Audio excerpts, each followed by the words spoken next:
people only take you as seriously as you take something, and I take this sport very seriously on all fronts, you know. So I think the perception is slowly changing, you know. Get used to me, I'm not going anywhere, so I'm here to make this sport great again. Jake Paul is a polarizing figure in the combat world.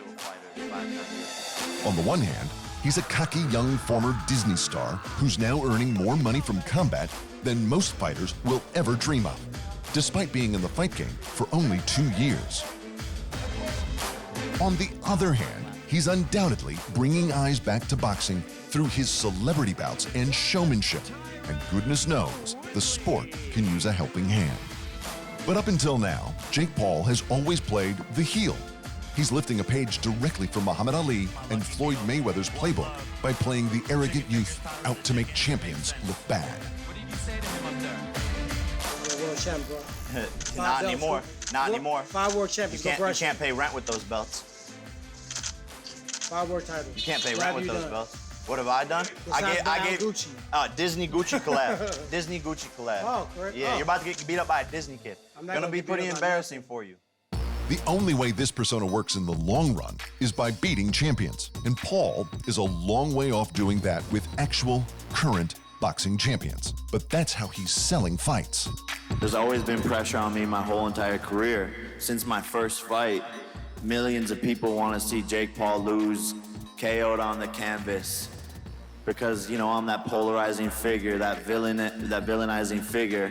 And every single day I know that in training. I know people want to see me lose, so it just motivates me. Except in one swift motion, he goes from heel to this. Women have been boxing since the early 1900s, but it wasn't until 1999 that they were able to compete professionally. So 23 years later, here we are with one of the biggest fights ever, headlined by 2 women at Madison Square Garden. Katie Taylor versus Amanda Serrano is the sort of fight that, had they been men, it would be talked about for generations. The undisputed lightweight champion versus a 7-division champion. In terms of sheer championship accomplishments, this is like Manny Pacquiao versus Oscar de la Hoya, 2 multiple weight legends, icons of their generation, stepping into the ring to duke it out. It's brilliant. But because it's women's boxing, Taylor versus Serrano will not be the historic spectacle that it 100% deserves to be. Not unless Jake Paul can do something about it.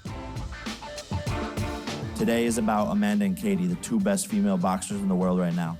They deserve this stage, they deserve this historic payday, and they deserve to settle who is the pound-for-pound best, which is why I'm excited to see this fight.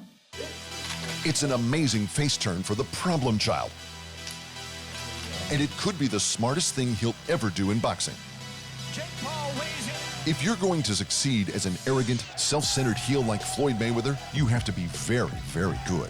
And it's unlikely that Paul will ever be Mayweather good. But if you're going to turn face like Muhammad Ali did to become a hero, you have to make sacrifices and put others first. And it looks like Jake Paul might be doing just that.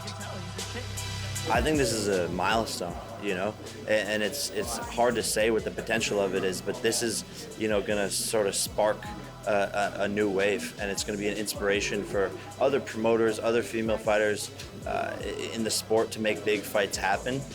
But I feel like we're on the brink of greatness here for female fighting. Thanks for watching, and remember, if you want more fight sports in your life, just hit the subscribe button.